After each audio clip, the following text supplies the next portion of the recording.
All right. This is actually the last chapter that we're going to cover for the test. It's chapter 8. It's called Measuring GDP. So we're going to take a look at GDP. Now, folks, tomorrow and Thursday, I'm going to have office hours at the regularly scheduled times. And Monday, I'm going to have the review for the test. Test is available next week, Thursday and Friday. You have 1 hour to complete it. Again, don't exit the test until you're done. And then on Saturday, I will have the answers available to you. And then on Monday, we're going to go over the test, and that's going to be the review for the makeup exam. For whoever wants to take the makeup exam, obviously, you don't have to take the makeup exam. All right, so let's move on to chapter 8, measuring GDP.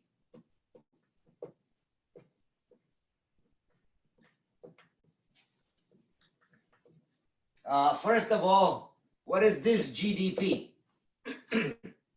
Well, obviously it stands for, you all know, gross domestic product. But what does it mean other than gross domestic product? So somebody asks you, what is GDP? You just don't say it's gross domestic product, because that doesn't tell the story. You know, like if somebody asks, what is CIA? Well, you say it's Central Intelligence Agency. Well, it doesn't say anything.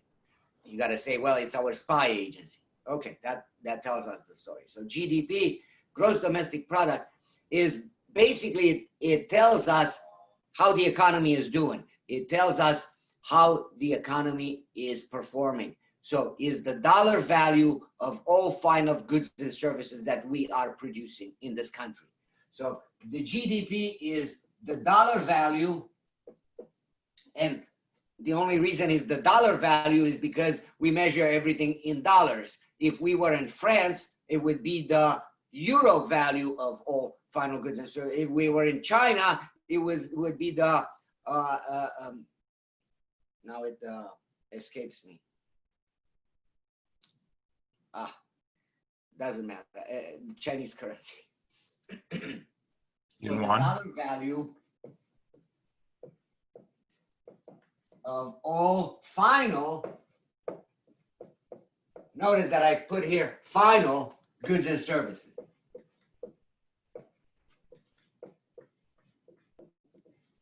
Produced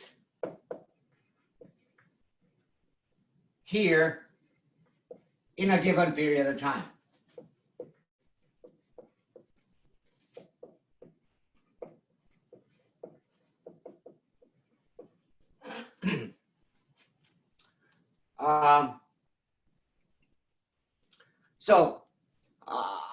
I want you to understand that is the dollar value of all final. In other words, if something is produced, but that good is going to go into the production of another good, then the value of that good is not going to be counted, is the value of the final good that is going to be counted. So if a tire is going to be produced, but that tire is going to go onto a car, is going to be mounted on a car, is the value of the car that is going to be counted, not the value of the tire, because the value of the car will already incorporate the value of the tire. So it doesn't make sense to measure it once and then measure it again.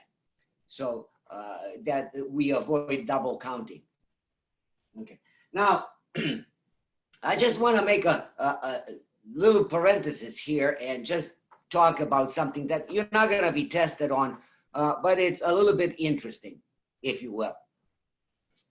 Now, GDP, the value of all final goods and services produced in the US, obviously, in a given period of time. And I should say something like this, regardless of ownership.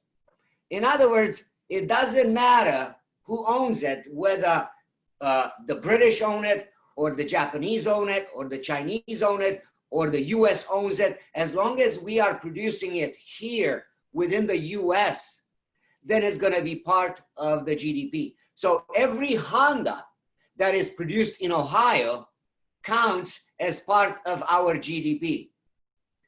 Everything that is being produced here, doesn't matter who owns it, is going to be counted in the GDP. So as long as we produce it here, we count it as part of our GDP. Now, the reason I'm mentioning this is because when I was in school, we did not use GDP. To measure the performance of the economy, we used something called GNP. And GNP is gross national product. And gross national product is kind of like the same as GDP, except for one thing. It was the dollar value of all final goods and services produced anywhere in the world, as long as it was under US ownership. So with GNP, if Ford owned Jaguar, and Jaguar was producing cars in England, a whole bunch of cars in England, all those cars were counted in the GNP. Even though they were produced over there, they were counted as part of the GNP because it was owned by a US company. Okay. Now, it makes quite a bit more sense to have the economy measured via GDP than GNP. And there's a reason for that. Well, when you measure the performance of the economy, you want to have some sort of a good correlation between certain variables, such as the performance of the economy and employment. So you want, if the employment here is high, then the performance of the economy should be high. If the employment goes down, then I would expect the performance of the economy to go down. So you would expect that type of a relationship. Well, see what happens with gross national product, with GNP. With GNP, you could have people going gaga over Jaguars, and everybody in the whole world wants to buy Jaguars. Well, they're producing Jaguars like there's no tomorrow. And the GNP of the United States goes up and up and up because, remember, Ford owns Jaguar, therefore every Jag that is being produced counts towards our GNP. So our GNP goes up, but our employment is not going up. It's employment in Great Britain that is going up. And who cares about that? So we have a disconnect between employment here in the US and the GNP here in the US. GNP going up, but employment not going up. Now, to contrast that, when we look at GDP, we don't care who owns it as long as they produce it here within the US. So when Honda and Toyota and BMW produce a whole bunch of cars here in the US, our GDP goes up, but also our employment goes up. And that's what we care about, our employment. We don't care about British employment or the Chinese employment or Japanese employment. We care about our own. So we have that correlation, GDP going up and employment here in the US going up. So it's a better measurement of the performance of the economy, GDP, rather than GNP. Now, they tend to be approximately the same, but that's another story. We're going to talk about that when we get to trade. Okay, so let's move on to how do we measure GDP. GDP, remember, GDP is the value of what we produce, the dollar value of what we produce, goods and services. In other words, if you go to get a haircut, the value of that haircut, the price of the haircut is going to be reflected in the GDP, is going to be added in the GDP. If you go to a doctor, the value of that visit is going to be counted in the GDP. If we produce a car, the value of the car is going to be counted in the GDP. If we produce a pound of butter, the value of that butter is going to be counted in the GDP. So the value of everything. And how do we find the value of everything? All we have to do is look at the price that is sold for. Okay, so let's see how we can measure GDP. And for the purposes of theoretical purposes, the way we're going to measure GDP, we're not going to do it the way it's actually done, which is via massive surveys. But the way we're going to do it in a theoretical way is we're going to do it by looking at what we consume and what our income is. And both ways are going to come up with the same result. So there are two ways of measuring GDP, the expenditure approach and the income approach. Okay. Now, the strange thing, immediately you probably would say, well, wait a second, GDP is the value of what we produce. And then immediately I come out and I say, well, the way we measure it is by looking at consumption, at expenditures, because that's what expenditures are consumption. What if something has been produced but not yet consumed? Don't we account for that? Of course, we're going to have to account for that. Okay. So we're going to make our consumption equal to our production. We're going to have to account for differences between something that has been produced but something hasn't been consumed yet. Okay. So let's take a look at the expenditure approach. So we have the expenditure approach and the income approach. And if you will, I'm going to erase this, but I would put it like this. So here is expenditure and the income. So I can do it via the expenditure approach and come up with a value for the GDP, or I can do it via the income approach and I will still come up with the same value for the GDP. So we have two ways of calculating. Now, folks, on a test, if I give you the tools to calculate the GDP via the expenditure approach, then use only what is included in the expenditure approach. If I give you the tools to calculate the GDP via the income approach, then use only those tools that are in the income approach. Do not mix them up. That's what I want you to not to do. Don't mix them up. Don't pick one from here and one from here. It doesn't work that way. Either you go the expenditure approach or you go the income approach. And I give you a fair warning, and I'm going to repeat it when I do the review. I may give you all the tools that are here in the expenditure approach, and all you have to do is add them all together and you come up with a GDP. But I'm going to also throw in a couple that are included in the income approach. What are you supposed to do with those? Ignore them. Don't add them in just because you see them there. People, for some reason, people, if they see a whole bunch of stuff, they add everything together. No, either you do it this way or you do it that way. Don't mix them up. Okay, so let's do the expenditure approach first. And normally when I have a big board, I would put them side by side, but here, since I have only a small board, I'm just gonna do it one at a time. So I'm gonna calculate the GDP via the expenditure approach, and then I'm gonna do it via the income approach. Okay, so the value of everything that we produce, but now we're looking at the value of everything that we consume. Well, who consumes most of goods and services? Obviously, most goods and services that are produced are consumed by us as consumers. So most of the goods are us. So C stands for consumer consumption. And we account for about, let's say about 67%. 67% of all consumption is done by us as consumers. But we're not the only ones who consume, who buy goods and services. Who else buys goods and services? I stands for investment.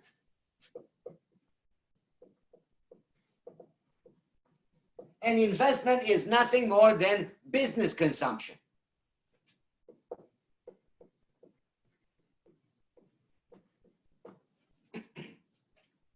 When we buy a computer, for us, it's consumption.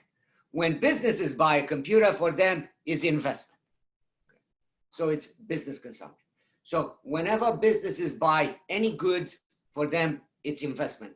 But it's part of total consumption that is being done here in this country. So we buy goods and services, businesses buy goods and services. Who else buys goods and services? Well, the government also buys goods and services. So we're going to have to add G. Government consumption.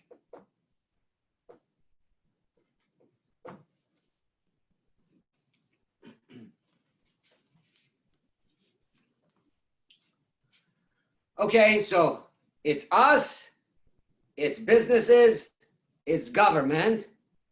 Who else buys goods and services? So we should include it in the GDP. Any ideas? Who else are we missing? Other than us, businesses, and government. Who else buys goods and services? Foreign consumers? Foreign consumers, absolutely. So foreigners also buy goods and services. How do we call our foreign consumption or their consumption of our goods? We call them, so those are things that are going to them from Exports. us. Exports, right. So we got to add here exports. And now I'm going to do one more thing that I have to do in order to make this accurate. I'm going to have to subtract from all those numbers. I'm going to have to subtract the imports.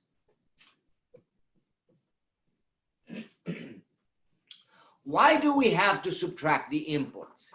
Well, here is why we have to subtract the imports. Because, folks, what we're interested in, remember, we are after the GDP, the value of all final goods and services produced here in the US. But guess what? When I put down the C here, our consumption of goods and services, that includes our consumption of US-made goods and services, but also of foreign-made goods and services. So this C includes not only what's been produced here, but also what has been produced elsewhere, because we don't consume just domestic produced products, but also foreign produced products. When businesses buy goods and services, they don't buy just goods that were produced here, but also foreign goods. When government buys goods and services, they buy domestically produced and foreign produced. Well, we're not interested in adding up all those, the value of foreign produced goods. So at the end, we're going to have to subtract the value of the foreign produced goods. Well, what is the value of the foreign produced goods? It's our imports. Okay. So if I remove the imports at the end, then the only thing that is going to be left is going to be the value of the domestically produced goods and services. Because everything that we bought from foreigners, everything that we bought from foreigners, businesses bought from foreigners, government bought from foreigners, well, those are the imports. And we're going to subtract them at the end. And therefore, we're going to look only at the consumption of domestically produced goods. Okay, now I was going to do something else, but I'm not going to spend too much time on it. But I said to you, well, the C here accounts for about 67%. And then that accounts for maybe, let's say, about 20%. And then G, that accounts for about another 20%. And then I say to you, hey, wait a second. Do you see something that looks a little bit off? And somebody may say, well, let's see. We have 67 plus 20 plus 20. That's over 100%. How can that be? Well, folks, any idea of what is happening here, exports and imports? Which one do you think is bigger, our exports or our imports? Imports. Imports, yeah.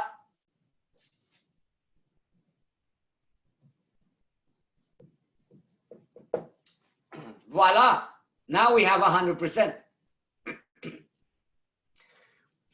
We call it a trade deficit. A trade deficit is when the exports are less than the imports. The country imports more than it exports, and we have a trade deficit. And that's how we measure the GDP. Oh, and one more thing I forgot.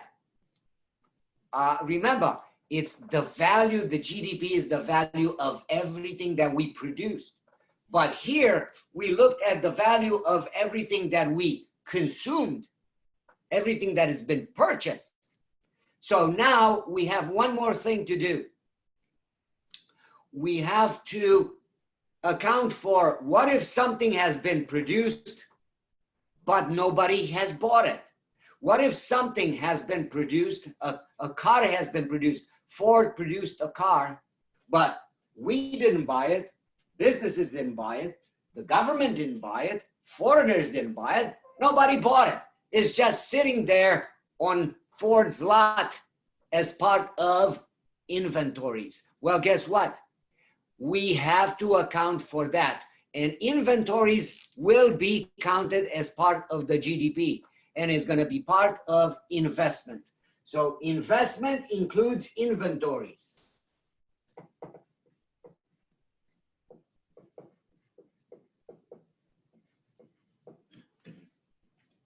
So if something has been produced but not yet purchased by anybody, it's part of the inventories, and inventories is part of investment. In other words, will be counted in the GDP.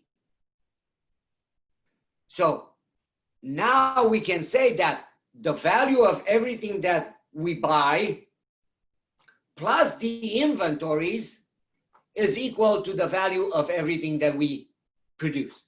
So we have the GDP here.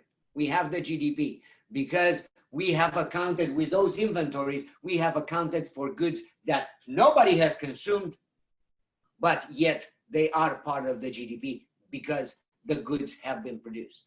Okay. So one way of calculating GDP is by looking at the expenditure approach. So what you do is if you have a value for C, a value for I, G, exports and imports, all you got to do is do C plus I plus G plus exports minus imports. Remember that you have to subtract the imports. You don't add the imports, you subtract the imports. Okay. And that's all you need to calculate the GDP via the expenditure approach. So if I give you some other numbers that are not part of C, I, G, exports and imports, just ignore them. Just throw them out. They are irrelevant. Okay. Now, let's take a look at the other way of measuring the GDP. Again, mind you, we're going to come up with the same number, but it's a different way of measuring the GDP. Different way of looking at the GDP, the value of everything that we produce. And that is the income approach.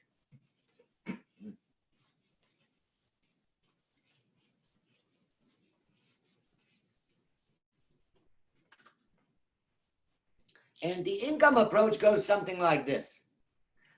Basically says the value of everything that we produce is equal to the value of everything that we earn. Okay. If we produce something that is worth $1,000, basically we are all, whoever was involved in the production of that good, are earning $1,000. So let's take a look at the income approach.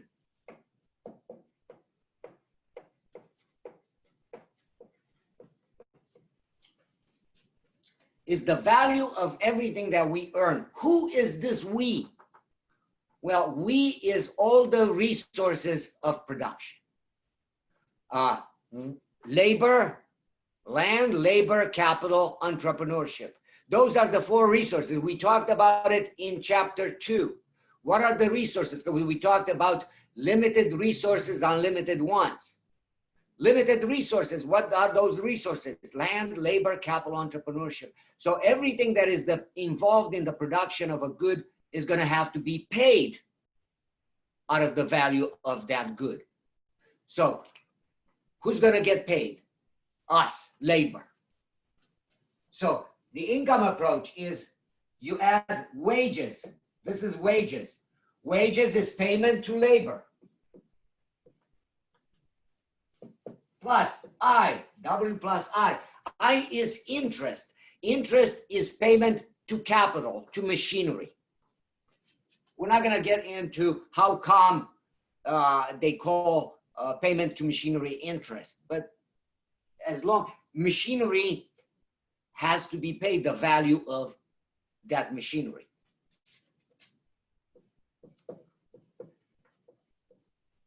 Whoever provides that machinery.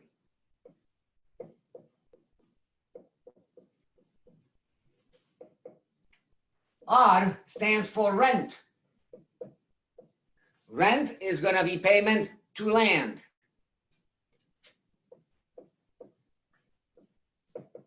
And P stands for profit.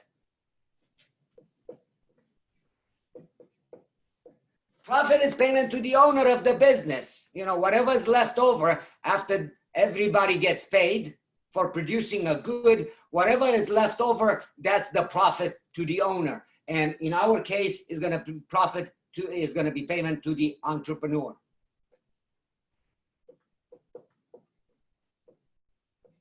Okay, so in the income approach, we pay all the factors of production. All the factors of production are being paid. This actually, W plus I plus R plus P, this is called national income.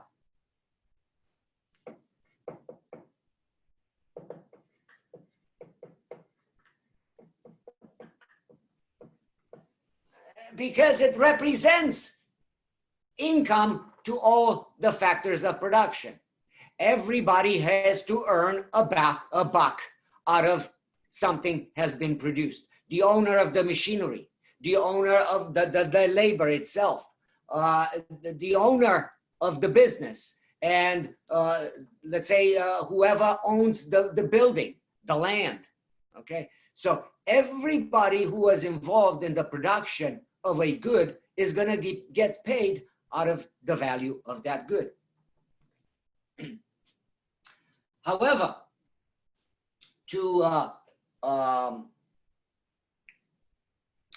reconcile the two sides, the expenditure approach and the income approach, here on the income side, we're still going to have to add a couple of things. One is depreciation.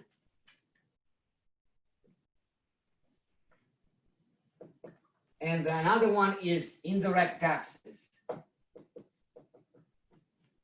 And I'm going to explain in a second why we have to add depreciation and those indirect taxes. I got to explain a little bit what are those indirect taxes. So let's start with those indirect taxes. Those have nothing to do with any income taxes or anything like that. Think of an indirect tax. Any money, any taxes that are paid in the production of a good. Okay. Imagine this. Imagine, just to give you an example. Imagine that you own some sort of a furniture factory, and you also paint this furniture. Okay. And at the end of the day, whatever paint is open but unused, you're going to have to dump it. And you cannot just dump it outside, okay? You just cannot put it into a trash can and dump it that way. The city won't allow you. So you have to pay a special tax in order to the city, in order for the city to dump that paint for you, okay? So because it's toxic and all that good stuff, there's special precautions being made, and you have to pay a tax for that paint to be dumped. Now, at the end of the day, those taxes that the factory is paying to have the paint dumped, all those costs, all those extra costs, those taxes that are paid, they are going to be reflected in the cost of the product. in the price of the furniture that they're producing. In other words, what I'm telling you is that when you are buying, or businesses are buying, or foreigners are buying, or government is buying that furniture, they're going to pay for that tax in the form of higher prices. So consumption, investment, business, government consumption, foreign consumption, they're going to see those higher prices because of those higher taxes, because of the dump costs that they had to incur. So any extra cost that a factory incurs, they're going to be seen in the terms of higher prices. So if you see it on the expenditure approach, then obviously you're going to have to see it in the income approach. So you're going to have to add those two in, because certainly when you buy it, you're going to see it in the form of higher prices. So if you see it there, then you're going to have to see it here.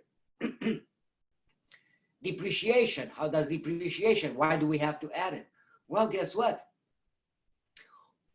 Whenever you are producing something, the tools that you are using, they're not getting any younger.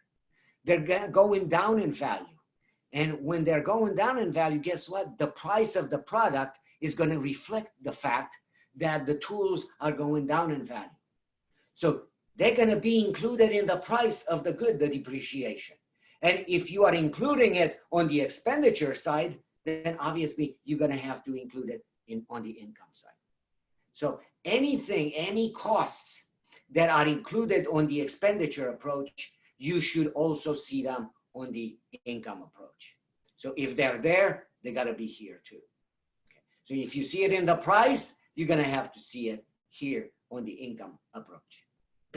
And only then we're going to have the GDP one way and the same GDP the other way. So this is equal to the GDP. Okay. Folks, now, if I give you wage, interest, rent, profits, depreciation, and indirect taxes, you're going to be able to calculate the GDP. Do not add anything else other than those variables. Do not mix up consumption, investment, government spending, exports on imports. They do not belong on this side. You either measure it one way or you measure it the other way. You cannot mix them up, please. Okay.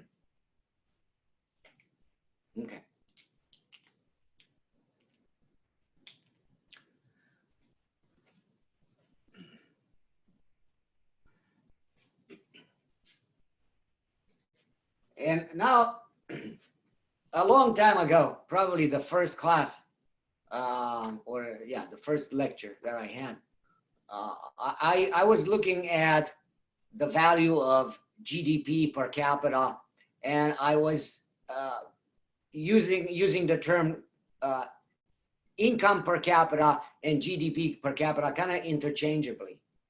And the reason is because basically income per capita and GDP per capita are almost the same. Well, obviously, income per capita doesn't include depreciation taxes, which is included in the GDP.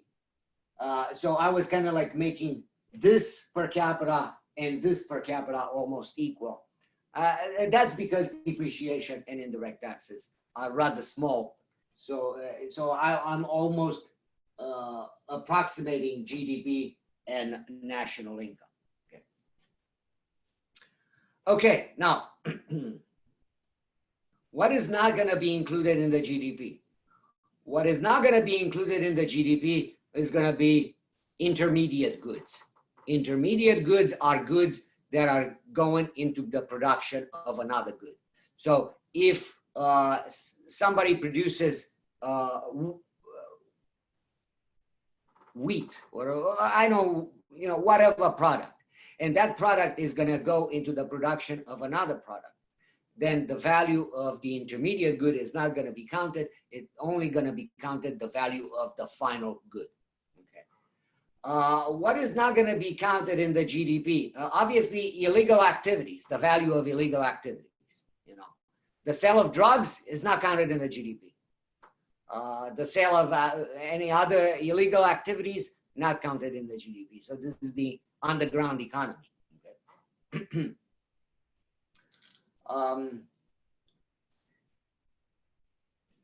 In general, if, for example, Social Security is not counted in the GDP, and somebody may say, but wait a second, Social Security is certainly an income for people who are retired.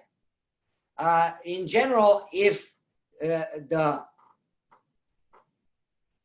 work and payment are not taking place at the same time, then that payment is not going to be counted in the GDP. So Social Security is not counted as part of the GDP. Okay, one more thing that I want to mention is this. There's a difference between nominal values of GDP and real values of GDP. And let me explain what I mean by that. Because we always care about real values. We do not care about nominal values. Nominal values do not take into account inflation. Real values do take into account inflation, and that's why we care about them. Let me give you an example. Let's say that today you have an income of $40,000, and then you get a raise. You get a 10% raise, and now you're making $44,000. But at the same time, while you got a 10% raise, there was also a 10% inflation. Now, in nominal terms, you would say that I got a 10% raise. My income now is $44,000. In real terms, you would say that I'm not making any more money than I made yesterday, because the purchasing power of my money stayed the same. I got a 10% raise, and there was 10% inflation. So my money goes just as far as it went yesterday. Okay.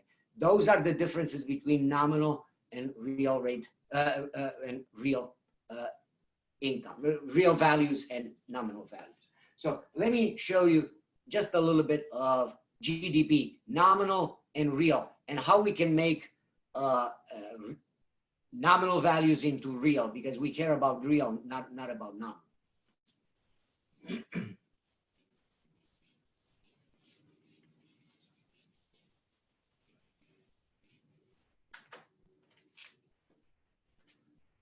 Here's nominal GDP.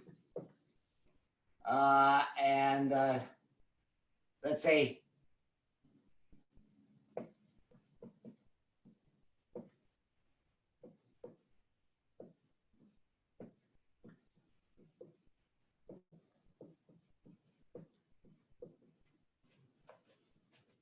so we have the GDP of 2018, 2019, 2020. Well, folks, when we measure GDP, the GDP is measured each year. It's actually measured every quarter, but let's just make it for 1 year. And we measured the GDP in 2018, and we have a value. And then in 2019, we do the same thing again, the same process, and we measure the GDP of 2019, and we have a different value. And then in 2020, another value. Now, remember, the GDP is the value of everything that we produce. How do we find the value? We look at the price. What happens to prices over time? Generally, prices tend to go up. In other words, we have a little bit of inflation. So the GDP of 2018 is measured with the prices that were in 2018. The GDP of 2019 is going to be measured with the prices of 2019. And in 2020, the prices of 2020. But prices have changed. Prices have gone up and up and up. So when you see, let's say, the numbers going up here for the GDP of 2018, and then 19 is higher, and 2020 is higher. Why is it higher? Is it higher because prices went up or because production went up? So we have to account for that. And the way we account for that, we take the inflation out between 2018 and 2019. If I take the inflation out of the 2019 prices, the inflation that was between 18 and 19, there was some percent inflation. Let's say 2% inflation between 2018 and 2019. The CPI was 2%. If we take that inflation out of the 2019 GDP, then we have the 2019 GDP, but with 2018 prices. So then I can compare the GDP of 2018 with the GDP of 2019 because it's reflected in 2018 prices. If I take the inflation between 18 and 2020 out of the GDP of 2020, if I take that inflation out, I'm going to end up with a GDP of 2020, but with 2018 prices. So as long as I put all the GDPs in 1 year's prices, then there are no differences in prices. Inflation has been taken into account. I can make any of those GDPs my reference year, but I have to put all the GDPs in 1 year's prices. It could be 2018. If I want, I can put it in 2019. If I want, I can put it in 2020. But as long as all the GDPs are in 1 year's prices, then we're looking at differences in production, not differences in prices. Do I make myself okay? Okay, good. So how do we get the real GDP? Real GDP is equal to nominal GDP divided by the price level times 100. So if you want to find the GDP of 2020, the real GDP of 2020, you take the nominal GDP of 2020, divide by the price level of 2020, times 100. If I want to find the real GDP for 2018, I take the nominal GDP of 2018, divide by the price level that was in 2018, times 100. So it's a very simple formula. Now, real GDPs matter. Nominal GDPs, they don't mean anything to me because I don't know whether the difference in the GDPs comes from differences in production, which I care about, or differences in prices, which I don't care about. Real GDPs, they matter. They matter because I know that the differences in GDPs, if I look at the real GDP of 2018 and the real GDP of 2019, and the the value for 19 is greater than the value for 18, that means that the economy actually grew. The economy expanded. It's not prices went up. No. Prices are no longer relevant because they're in the same year's prices, the values. So those are the values that matter. And actually, the values themselves really don't matter. It's the differences between the values, the percentage change. That's what matters. How much did the economy grow? And how much the economy grows is a big deal. In this country, you know, it's strange because to officially be in a recession, the GDP has to go down in values. The real GDP has to go down in values 2 consecutive quarters. That's very hard. That doesn't happen very often. It's very difficult for our GDP to actually slide down 2 consecutive quarters. Because guess what? If the GDP stays the same, if we have 0 growth in GDP, the economy is in terrible shape, terrible shape. So the economy doesn't have to actually be officially in a recession for us to be in a recession. If we grow at 0%, we are in a recession, folks. We may not call it a recession, but it's a recession. In other words, the participants who come into the workforce is a lot more than jobs being created. In other words, we're creating unemployment. If our economy was to grow at 1%, we would be in terrible shape, terrible shape. 2% is basically where we are okay. Not great, but okay. 2.5%, we're happy. 3%, very happy. For different countries, those numbers will be different. For example, China is now growing at around 5%, and they're in terrible shape, terrible shape. They were used to 9%, 10%. So for them to be suddenly at 5%, well, this is really, really bad. For us to, if we were at 5%, we would be dancing in the streets. Okay, different countries at the different parts of their history, of the development, they will have different numbers. Okay. Okay, folks. So at this point, yes. I have a question. So with that formula for finding real GDP, you say price level, that's the same thing as CPI, right? Yeah, yeah. So in that formula, is it expressed as a whole percentage?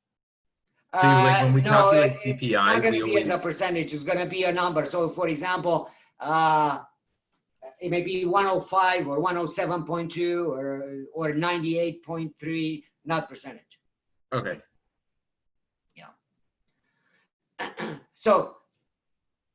So basically what happens, just to continue on to what you were asking, let's say that me, willy-nilly, I pick the GDP of, because I can pick any year to be our reference year. It's up to whoever is doing the calculations. So let's say that I pick 2019 to be my reference year. In other words, I'm going to make all the GDP with prices in 2019 prices. Well, then guess what? If this becomes my reference year, so this is price level here. If this becomes my reference year, any idea what price level am I going to pick for the reference year? Okay, I'm going to tell you, it's going to be 100. Folks, if between 2019 and 2020, there was 5% inflation, prices went up from 19 to 20, prices went up 5%. What do you think is going to be the price level for 2020? 105. Exactly. 5% higher.